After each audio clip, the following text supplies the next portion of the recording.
and welcome to another chapter of reading. Before I begin, I would like to address that it is my friend MJ's birthday.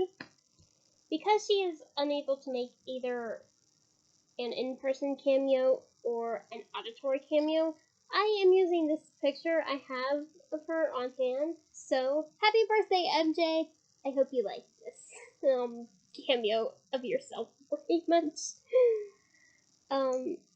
I had to think of some way to incorporate a little bit of you in this. So I really hope you like it. And I hope you have a happy birthday filled with otherworldly things typical for a fellow Piscean. So again, happy birthday. Now, let's get onto the chapter, shall we? Chapter 22. The Unexpected Task. Potter, please say, will you pay attention? Professor McGonagall's irritated voice cracked like a whip through the Transfiguration class on Thursday. Hey, it's Thursday. And Harry and Ron both jumped and looked up. It was the end of the lesson. They had finished their work. The guinea fowl they had been changing into guinea pigs had been shut away in a large cage on Professor McGonagall's desk.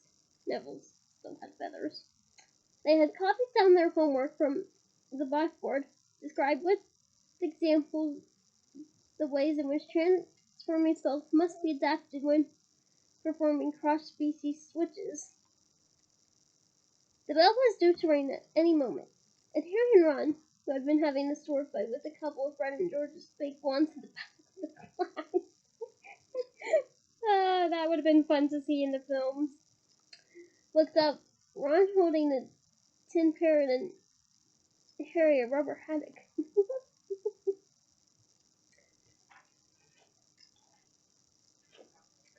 Now that Potter and Lizzie have been kind enough to act their age, said Professor McGonagall with an angry look at the pair of them as the head of Harry's haddock drooped and fell silently to the floor. Ron's pear beak had severed the moments before. I have something to say to you. The Yule Ball is approaching, a traditional part of the Triwizard Tournament and an opportunity for us guests to socialize with our foreigners. Now, the ball will be open only to 4th years and above, although you may invite a younger student if you wish. Lavender Brown read out a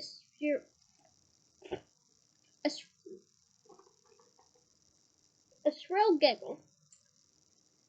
Parvati Patel nudged her hard in the ribs, her face working furiously as she too fought not to giggle.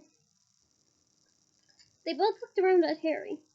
Professor McGonagall ignored them, which Harry thought was distinctly unfair, as she had just told off him and Ron. Yeah, that is rather unfair. I love you, McGonagall, but I would think you would do that to other students too. Dress robes will be worn, Professor McGonagall continued, and the ball will start at 8 o'clock on Christmas Day, finishing at midnight in the Great Hall. Now then, Professor McGonagall stared deliberately around the class. The Yule Ball is, of course, a chance for us all to let our hair down, she said in a disapproving voice. Lavender giggled harder than ever, with her hand pressed hard against her mouth to stifle the sound. Harry could see what was funny this time. Professor McGonagall, with her hair in a tight bun, looked as though she had never let her hair down in any sense. I beg to differ. I would think she would have her hair down to wash it. But that does not mean, Professor McGonagall went on, that we will be relaxing the standards of behaviors we expect from Hogwarts students. I will be most seriously displeased if a Gryffindor student embarrasses the school in any way. Not to worry, McGonagall, you don't have to worry about it for me. I would be nervous attending. The bell rang, and there was the usual scuffle of activity as everyone packed their bags and swung them onto their shoulders. Professor McGonagall called above the noise, Potter, a word, if you please. Assuming this had something to do with his headless rubber haddock, Harry pursued gloomily to the teacher's desk. Professor McGonagall waited until the rest of the class had gone, and then said, Potter, the champions and their partners McGonagall looked suspiciously at him, as though he thought he was trying to be funny. "You're partners for the Yule Ball, Potter," she said coldly. "You're dance partners." Harry's insides seemed to curl up and tremble. "Dance partners?" He felt himself going red. "I don't dance," he said quickly. "Oh, yes, you do," said Professor McGonagall irritably. "That's what I'm telling you. Traditionally, the champions and their partners open the ball." Harry had a sudden mental image of himself in a top hat and tails, accompanied by a girl in the sort of frilly dress Aunt Petunia always wore to Uncle Vernon's work parties.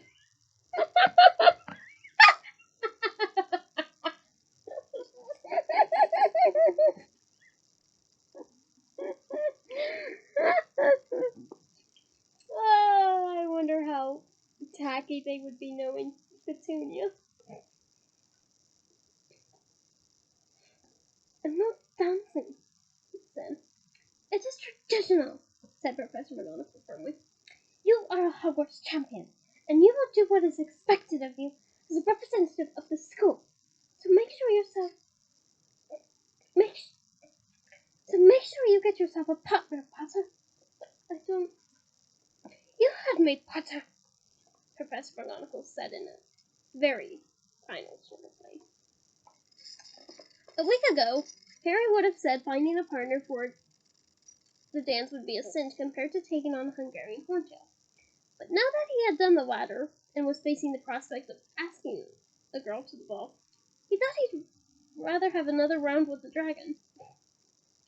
Oh, Harry, I love your nerve. Harry had never known so many people to put their names down to stay at Hogwarts for Christmas. He always did, of course, because the alternative was usually going back to Tibbet Drive. But he had always been very much in the minority before now. This year, however, everyone in the 4th year and above seemed to be staying, and they all seemed to Harry to be obsessed with the coming ball, or at least all the girls were. And it was amazing how many girls Hogwarts suddenly seemed to hold. He had never quite noticed that before. Girls giggling and whispering in the corridors, girls shrieking with laughter as boys passed them, girls excitedly comparing notes on what they were going to wear on Christmas night. "Why do they have to move in packs?" Harry asked Ron as a dozen or so girls walked past them, snickering and staring at Harry. "How are you supposed to get one of their own to ask them?" "Has someone?" Ron suggested. "Got any idea who you're going to try?" Didn't know this was a rodeo.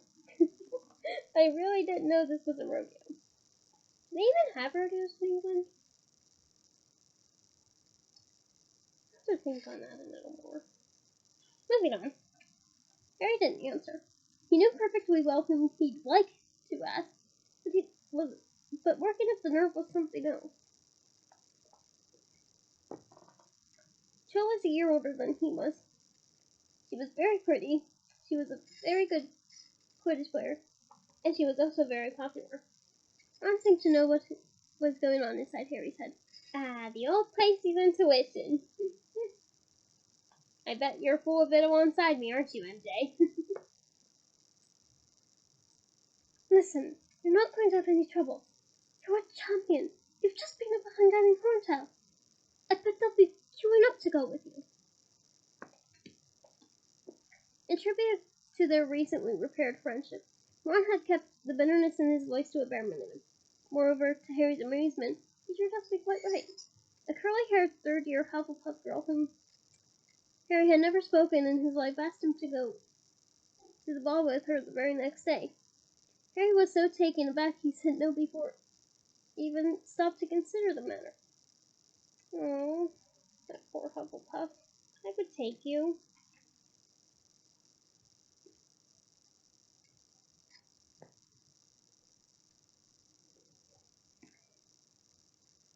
The girl walked off looking rather hurt, and Harry had to endure Dean, Seamus, and Ron's taunts about her all through the history of magic. Oh, hugging that Hufflepuff girl. Wish we knew your name.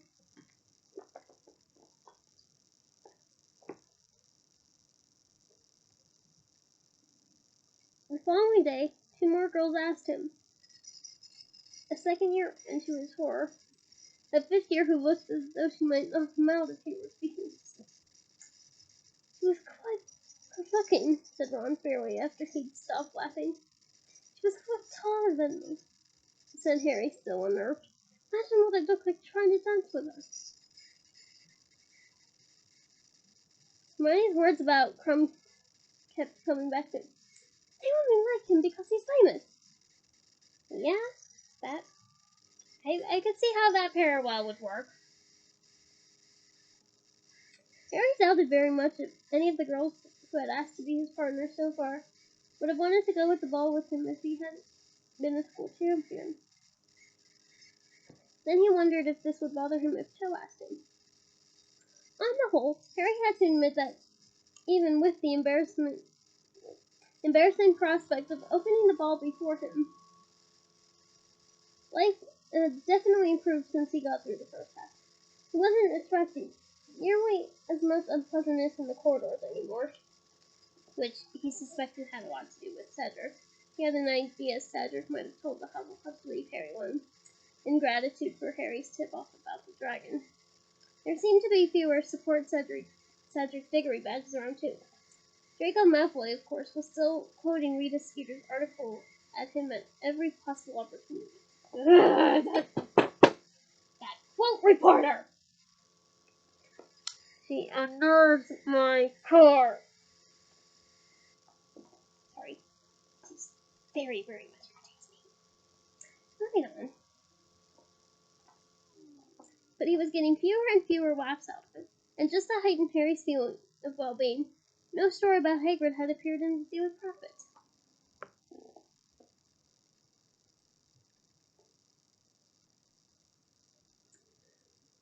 She didn't seem very interested in magical creatures, to tell you the truth, said Hagrid when Ron and Hermione asked him how his interview with Rita Skeeter had gone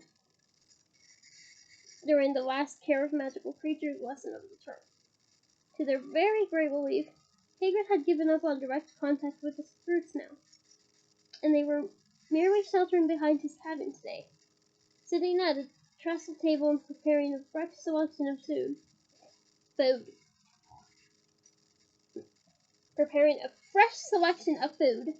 Sorry for the initial misread. My mind's just in a lost word right now. With which to tempt the Scrooge. Just one made a talk about you, have I? Hagrid continued in a low voice. Well, I told her we'd been friends since I went to fetch you from the Dursleys. Never had this kind of muff in 4 years, she said. Never played you up in lessons, has he? I told her no, and she didn't seem happy at all. You'd think she wanted me to say you were horrible, Harry.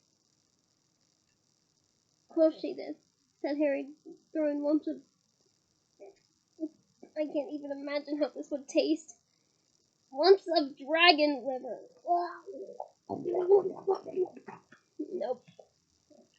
I don't want to know. Into a large metal bowl and taking up his knife to cut some more. He counted. Keep writing about what a tragic little hero I am. Look at Owen.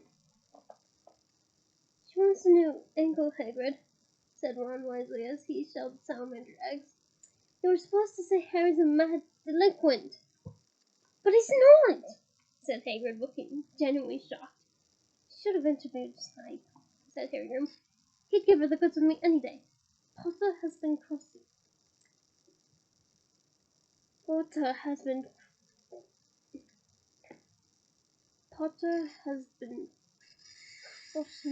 lines ever since he first arrived at this school.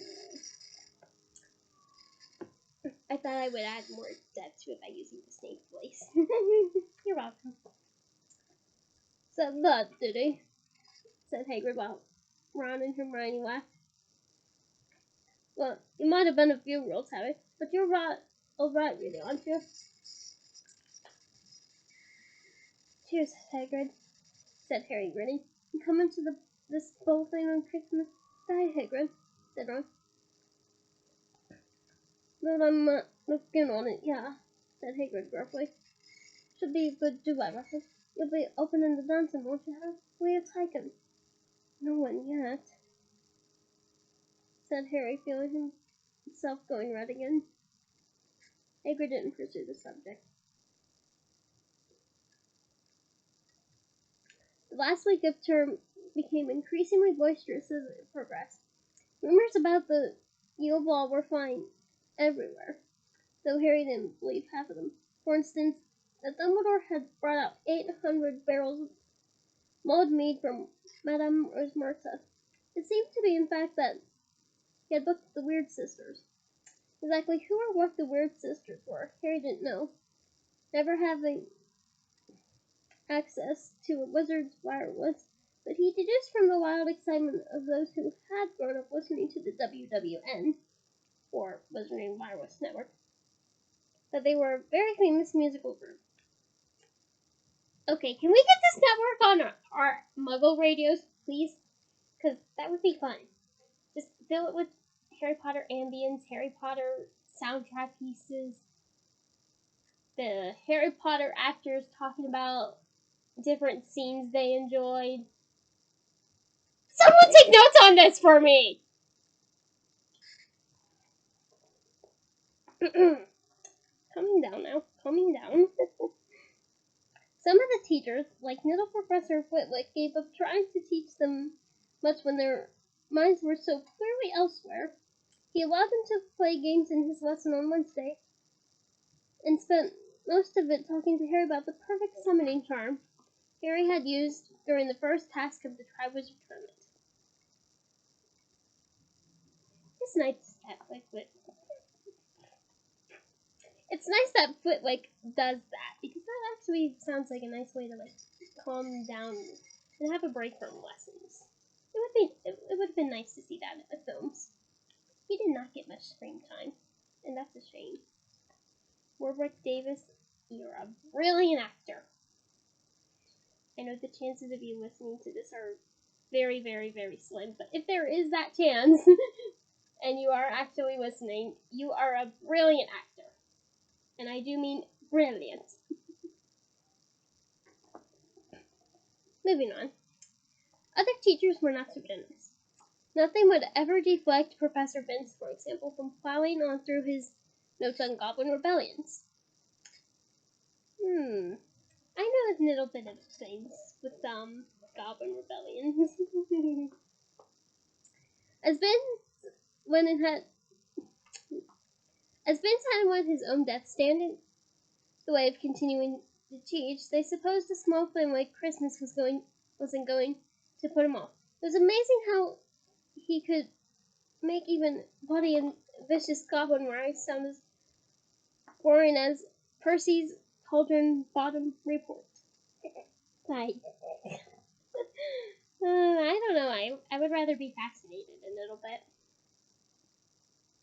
Professors McGonagall and Moody kept them working until the very last second of their classes, too. And Snape, of course, would no sooner let them play games in class than adopt Harry. That would be an interesting mental image. Harry being adopted by Snape. Staring nastily around at them all, he informed them that he would be testing them on poison antidotes during the last lesson of the term. Okay. There has to be some... trying to think of how to word it. There has to be some regulation against this. I know it's a magical school, but you would think that with the type of school Hogwarts is, and especially the type of teacher Snape is, are teacher licenses a thing? I don't know if teacher licenses are a thing, but if they are, you would think he would have lost his license by now. You would think. Moving on. Evil he does, Ron said bitterly that night in the Gryffindor common room. He's printing a whole test on us on the last day. ruining the last bit of term with a load of studying. You're not exactly straining yourself out, are you? Said Hermione, looking at him over the top of her potion's nose. Ron was busy building a card castle out of his exploding snap pack, a much more interesting pastime than Muggle cards be, because the chance that the whole thing would blow up at any second. Okay, I kind of want this developed made now too. Like, really. It's Christmas, Hermione, said Harry lazily, and he was rereading Blind with the Cannons for the 10th time in an armchair near the fire. Hermione looked severely over at him too. I'd have thought you'd be doing something constructive, Harry, even if you don't want to learn your antidotes. Like what? Harry said as he watched Joey Jenkins of the Cannons belt a bludger toward a Bowie Castle bats chaser. That egg! Hermione hissed. Come on, Hermione. I've got until February the 24th. That's 2 days away. And 3 days until my birthday. Just a bit of trivia for you.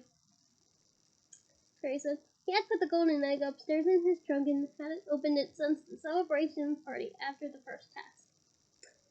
There were still 2.5 months to go until he needed to know all what that screechy wailing meant after all. But it might take weeks to work out, said Hermione. You're going to look like a real idiot if everyone else knows what the next task is and you don't.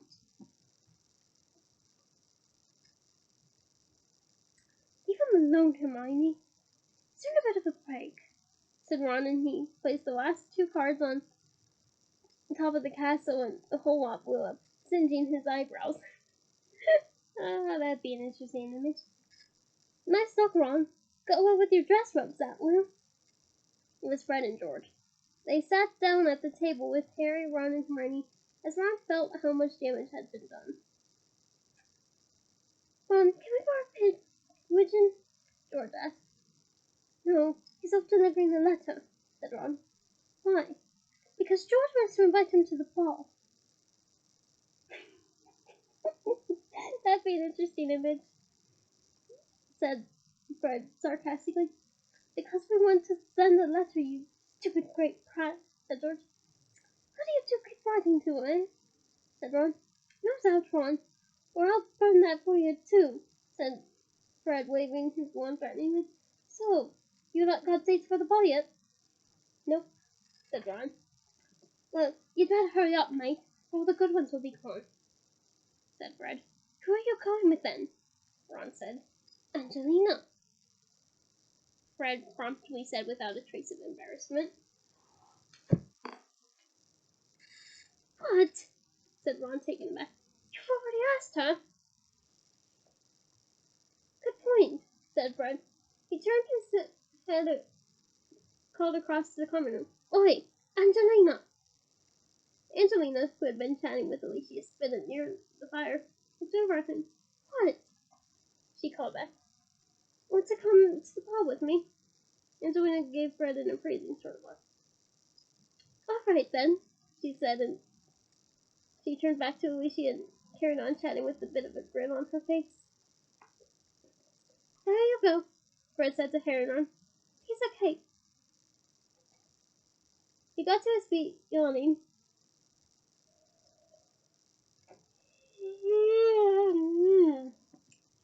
Okay.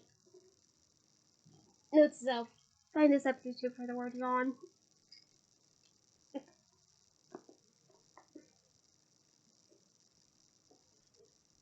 And said, we'd better use school out then, George. Come on. They left. Ron stopped feeling his eyebrows and looked across the smoldering wreck of his card castle at Harry. We should get a move on. You know, that's simple. He's right. We don't want to end up with a pair of trolls. And Ronnie let out a sputter of indignation. Troll. That's funny. A pair of what? Excuse me? Well, you know, said Ron, turning. I'd rather go alone than with Eloise huge in the sky. Ragna's nose better lately, and she's really nice. Nose is off center, said Ron. Oh, I see, Hermione said briskly. So basically you're going to take the best looking girl who have you, even if she's completely horrible. Yeah, that sounds about right, said Ron. I'm going to bed, Hermione snapped, and she swept off toward the girls' staircase without another word. Okay, based on this dialogue here, I'm going to guess that Eloise Midgen is a Gryffindor around their year. And if that's the case, I really wish we met her in the films. She seems like such a great character. Moving on. The Hogwarts staff, demonstrating a continued desire to impress their visitors from Beauxbaton and Durmstrang,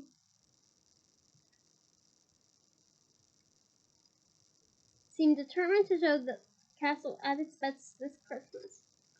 When the decorations went up, Harry noticed that they were the most stunning he had yet seen inside the school.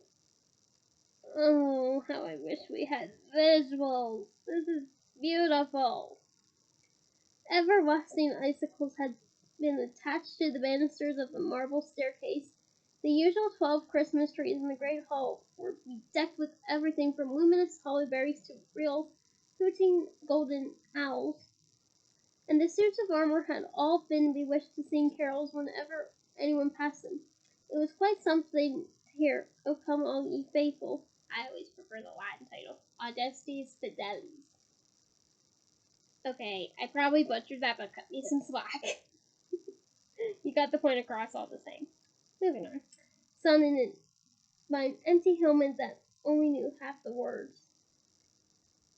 Several times, Filch the caretaker had to extract keys from inside the armor, where he had taken into hiding, join in the gases in the song with lyrics of his own invention, all of which were very rude. Not cool, Thieves. Not cool. And still, Harry hadn't asked Cho to the ball. He and Ron were getting very nervous now, as though Harry pointed out, Ron would look much less stupid than he would without a partner. Harry was supposed to be starting the dancing with the other champions. His father's always moaning Myrtle, he said gloomily, referring to the ghost that haunted the girls' toilets on the second floor. Harry, we've just got to grit our teeth and do it, said Ron on Friday morning, in a tone that suggested they were planning to storm an impenetrable fortress. When we get back to the common room tonight, we'll both have partners. Agreed? Okay, said Harry. But every time he glimpsed Cho that day, during break, and then lunchtime, and once on the way to History and Magic, she was surrounded by friends. Didn't she ever go anywhere alone? Perhaps he could ambush her as she was going into the bathroom, but no. She always seemed to go there with an escort of 4 or 5 girls. Yeah, be glad you don't follow her, Harry. Yet, if he didn't do it soon, she was bound to have been asked by somebody else. He found it hard to concentrate on Snape's potions test and consequently forgot to add the key ingredient, a Bozar, meaning that he received bottom marks. A Bozar comes important in a later book. Just a little bit of foreshadowing on my behalf for you. He didn't care, though. He was too busy screwing up his courage for what he was about to do. When the bell rang, he grabbed his bag and hurried to the dungeon door. "I'll meet you at dinner," he said to Ron and Hermione, then dashed upstairs. He'd have to ask Cho for a private word. That was all.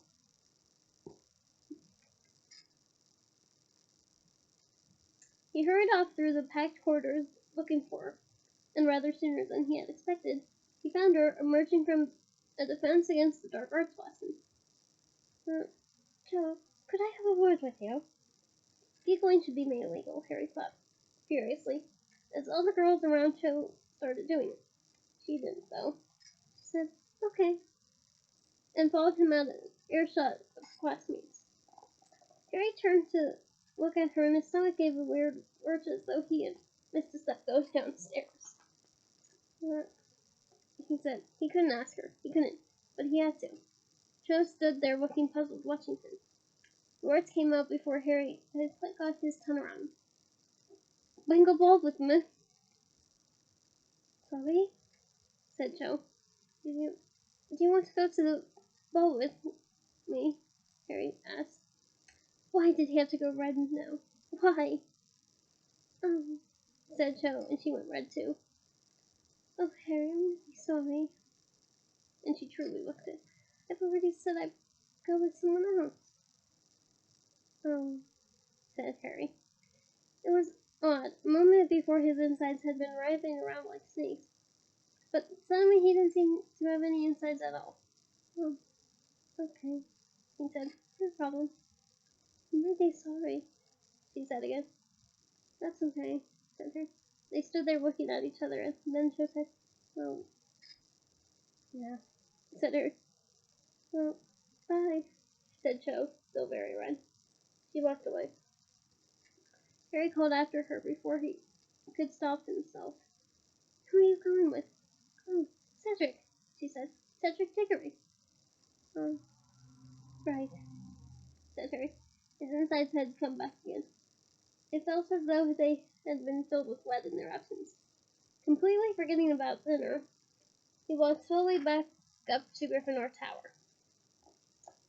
Cho's voice echoing in his ears with every step he took. Cedric. Cedric Diggory. He had been starting to quite like Cedric, prepared to overlook the fact that he had once beaten him at Quidditch, and was handsome. Popular, and nearly everyone's favorite champion. Now he suddenly realized that Cedric was in fact a useless pretty boy who didn't have enough brains to fill that cup. Very nice, he said dully to the fat lady. The password had been changed the previous day. Yes, indeed, dear, she trilled, straightening her new tinsel hair band as she strode forward to admit him. Entering the common room, Harry looked around, and to his surprise he saw Ron sitting ashen-faced in a distant corner. Ginny was sitting with him, talking to him in what seemed to be a low, soothing voice. Aw, Ginny has the ability to calm people. Another thing we have in common. What's up, Ron? Said Harry, joining. Ron looked up at Harry, with sort of blind horror in his face. Why did I do it? He said wildly. I don't know what made me do it. What? Said Harry. He just asked Lord Delacour to go to the ball with him, said Ginny. She looked as though she was fighting back a smile, but she kept patting Ron's arm sympathetically, and thus proving my point that she has the ability to help calm others down, which I also have, so we have that in common. Ginny. You are my favorite character, Ginny. You really are.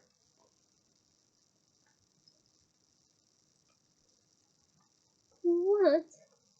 Said Harry. I don't know what made me do it. Ron gasped again. What was I playing at? There were people all around. I've gone mad. Everyone watching. I was walking just past her in the entrance hall. She was standing there talking to Diggory. And it sort of came over to me. And I asked her. Ron moaned and put his face in his hands.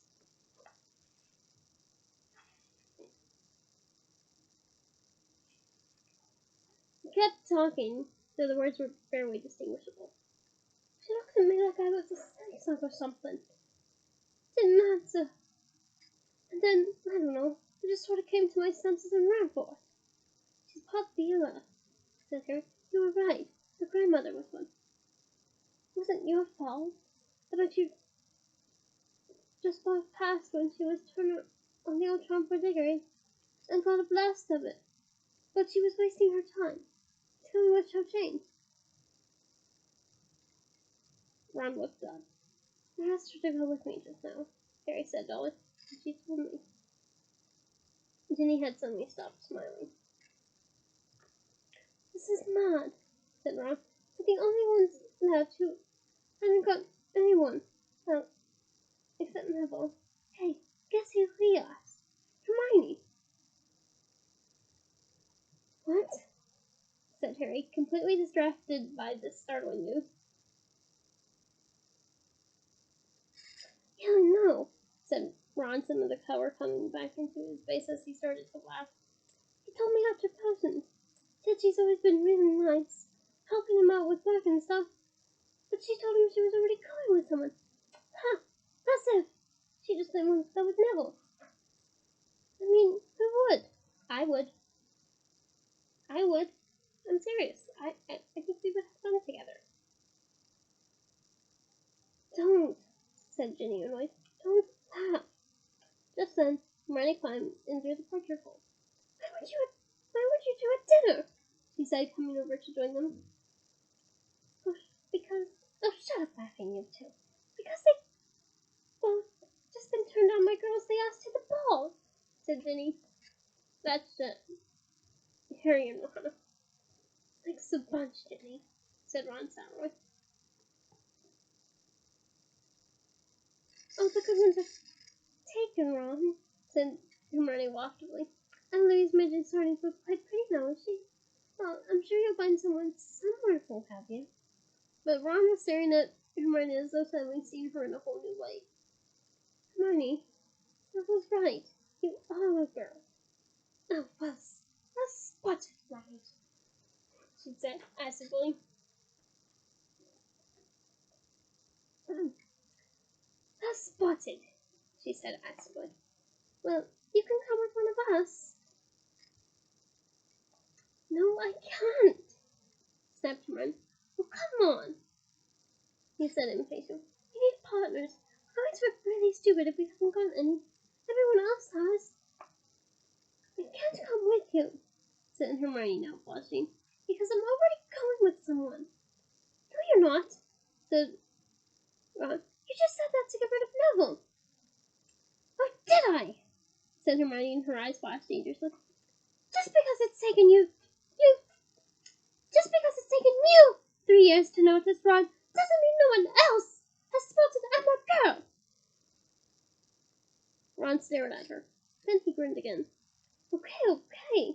You know you're a girl, he said. Petra, will you come now? I already told you, Hermione said angrily. I'm going with someone else. And she stormed off towards the girls' dormitories again. Oh, Ron. Oh, Hermione. You really are a wonderful pair. She's fine, said Ron flatly, watching her go. She's not, said Ginny quietly. What's it then? Said Ron sharply. I'm not telling you. It's her business, said Ginny. Right, said Ron, who looked extremely put out. This is getting stupid. Ginny, you can go with Harry, and I just can't, said Neville, and she wouldn't start with him. I'm going with Neville. He asked me with Hermione said no, and I thought, well, I'm not going to be able to go otherwise. I'm not going here. She looked extremely miserable. Oh, hugging Jenny. I think I'll go and have dinner, she said, and then she got up and walked off to the portrait hall, her head bowed. Ron goggled at Harry. Let's go into them, he demanded. But Harry and her just seen Parvati and Lavender come in through the portrait hall. The time had come for drastic action. Wait here, he said to Ron, and he stood up, walked straight up to Parvati, and said, Parvati, will you go to... Parvati, will you go to the ball with me? I forgot to put the voice. I'm sorry. Parvati went through a bit of giggles. Harry waited for them to subside, his fingers crossed in the pocket of his robe. Yes, all right then, she said, finally blushing fiercely.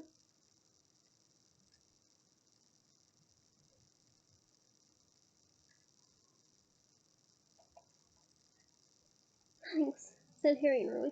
Lavender, will you go with Ron? She's coming with Seamus, said Parvati, and the pair of them giggled harder than ever. Harry sighed. Can't you think of anyone who'd go with Ron? He said, lowering his voice so that Ron wouldn't hear.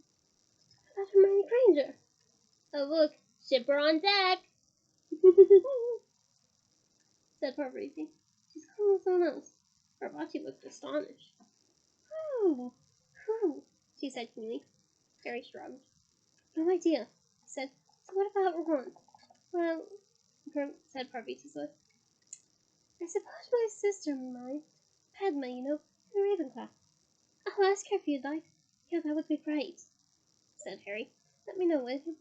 And he went back over to Ron, feeling that this ball was a lot more trouble than it was worth, and hoping very much that Padma Patil's nose was dead center.